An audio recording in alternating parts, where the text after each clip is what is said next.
શ્રી કાપડી હનુમાન દાદાનું મંદિર તો અને જોઈ લો આપણા મંદિર છે હનુમાન દાદાનું।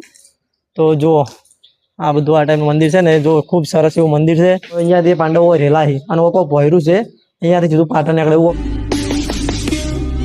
જય મેડીમાં જય ગોગા મહારાજ। તો આજે આપણે આવી ગયા છે મેડીમાના મંદિરે।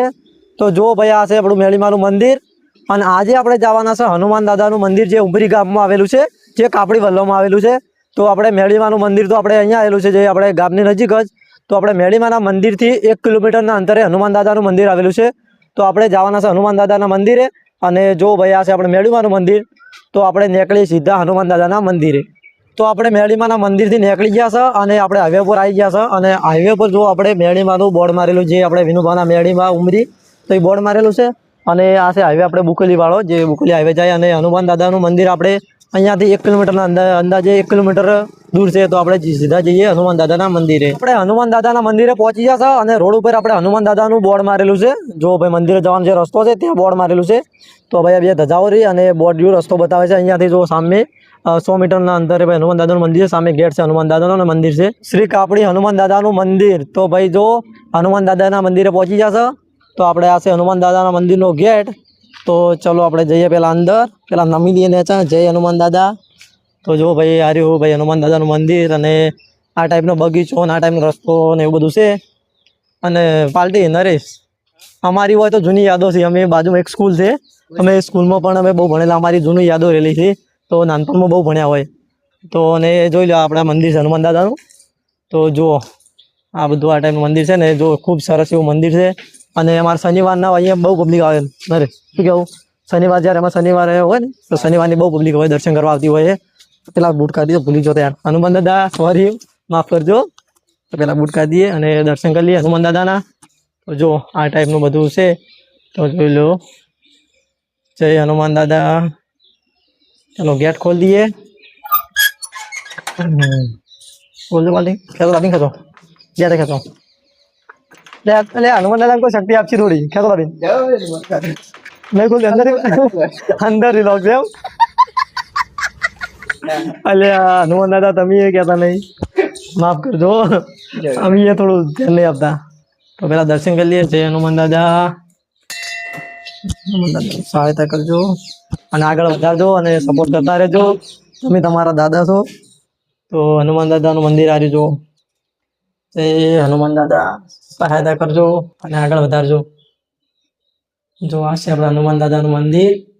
તો બહુ જૂનો ઇતિહાસ છે કોક એ એવું કહેવાય છે કે નરેશ આપણે જે હનુમાન દાદાનું મંદિર છે ને ત્યાં એવું કહેવાય છે કે આપણે પાંડવો જ્યારે હોય પેલો 13 વર્ષનો કોઈ વનવાસ હતો ને, ચલો એનું કોઈક 13 વર્ષ ને એનું કોઈક વનવાસ ને એવું તો આપણે પૂરી માહિતી નહીં, માફ કરજો પણ કે કોઈક એવું છે।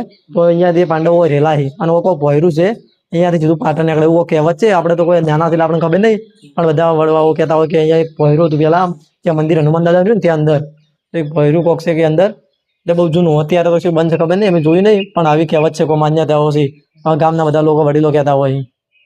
તો ભાઈ આવ્યું હતું અમારું હનુમાન દાદાનું મંદિર અને અંદર બતાવીએ ભાઈ કઈ ટાઈપનું બધું કામકાજ છે એવું બનાવેલું છે, ભાઈ કેવી સુવિધા છે એ બધું બતાવશું તમને અને આજુબાજુનું બધું વાતાવરણ તમને બતાવીએ। અને બાજુ સ્કૂલ પણ છે, નેક્સ્ટ ટાઈમ તમે આવશું તો તમે સ્કૂલનું પણ નિરીક્ષણ કરાવશું અને તે પણ તમને બતાવશું।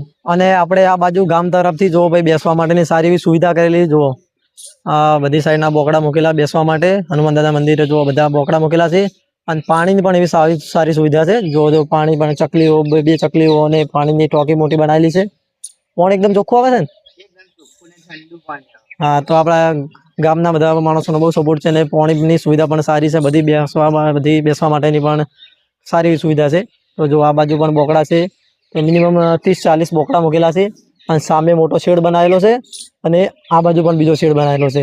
અને તમને બીજું મંદિર બતાવું તો અમારા હોય જોગણીમાંનું કે એમ કોઈક મંદિર છે, તો આપણે બીજું મંદિર બાજુ છે તો તમને એ બતાવીએ। તો એ માતાજીનું મંદિર પણ બતાવી દઈએ જલ્દી। અને નરેશ તમે શું કહું, આ એક સેદુનું ઝાડ છે, જો જે સિંદૂર આવે સિંદૂર જે ઓરિજિનલ સિંદૂર, તો સિંદૂરનું ઝાડ આવ્યું જો સામે દેખાય ને સિંદૂરનું ઝાડ છે સામે રહ્યું નીચે પડેલું, એને ફળ આવે ને એમાં ઓરિજિનલ સિંદૂર આવે। અને જો હા ઓરિજિનલ સિંદૂર। અને આ રહ્યું આપણે બીજું મંદિર, તો આપણે આ રહ્યું જોગણીમાનું મંદિર છે, જોઈ લો। તો જોગણીમાં સારું કરજો, તો ધજા લગાવેલી જય જોગણીમાં, સહાયતા કરજો। તો અને જો આ ઝોપડીમાં જો આ ચૂડીઓ ને બધું કેવું કેવું હોય, આ બધી માતાજીનું બધું જે મોનતા બધું આવતું છે, તો આ બધું લગાવેલું છે ચૂડીઓ ને બધું. અને આ બીજું મંદિર આટલે નીચે જોઈ લો. અને આ બાજુ જો ભાઈ આપણી ફેવરેટ વસ્તુ જો કેળા. ભાઈ કોઈ ખાવા હનુમાન દાદો ખાવા દીધું સારું, એક દિવસ પાકી તો ખાવા આવશે હનુમાન દાદો ખાવા દે તો, પણ ભાઈ દોડાવીએ ખરી હનુમાન દાદો ભાઈ તમે જો વાળવિત્રી કરો તો જો આ ટાઈપનું ભાઈ એટલે મંદિર ને સુવિધા સારી એવી ગામજનો દ્વારા કરેલી છે. અને મંદિરે દર શનિવારે બહુ પબ્લિક દર્શને આવતી હોય છે. આખા ગામના બંને પાર્ટી, નાની પાર્ટી મોટી પાર્ટી બંને પાર્ટીના આ ગામના બધા લોકો જ આ દર્શને આવતા હોય છે. અને આપણા દાદાનો બહુ સાથ છે બધાને, ગામના પર બહુ હાથ છે, કોણ બધા આશીર્વાદ છે આખા ગામજનો ઉપર. તો ભાઈ આ છે આપણા હનુમાન દાદાનું મંદિર, તમને બતાવી જોઈ લો. તો ચલો કોઈ નહીં, હવે આપણે નીકળીએ ઘર બાજુ. હનુમાન દાદાના મંદિરેથી આવી જશે આપણે ઘરે. અને આપણે તમને ખબર છે આપણે ખેતરમાં રહેશે, તો જો આપણે ખેતર છે અને આગળના બ્લોગમાં પણ બતાવ્યું હતું, તો આ ટાઈપનું ખેતરથી. અને આપણે હનુમાન દાદાના મંદિરે તમે જોયું કે ભાઈ સારી એવી સુવિધા હતી, ગ્રામજનો દ્વારા સારું કામકાજ કરેલું છે અને સારું બેઠક ને એવું બધું હતું તમને બતાવ્યું. અને દર્શન કરાય હનુમાન દાદાના, અમે પણ દર્શન કર્યા. તો ચલો કોઈ નહીં, હવે મળે બીજા બ્લોગમાં. ત્યાં સુધી જય માતાજી, જય મેડીમાં અને જય હનુમાન દાદા.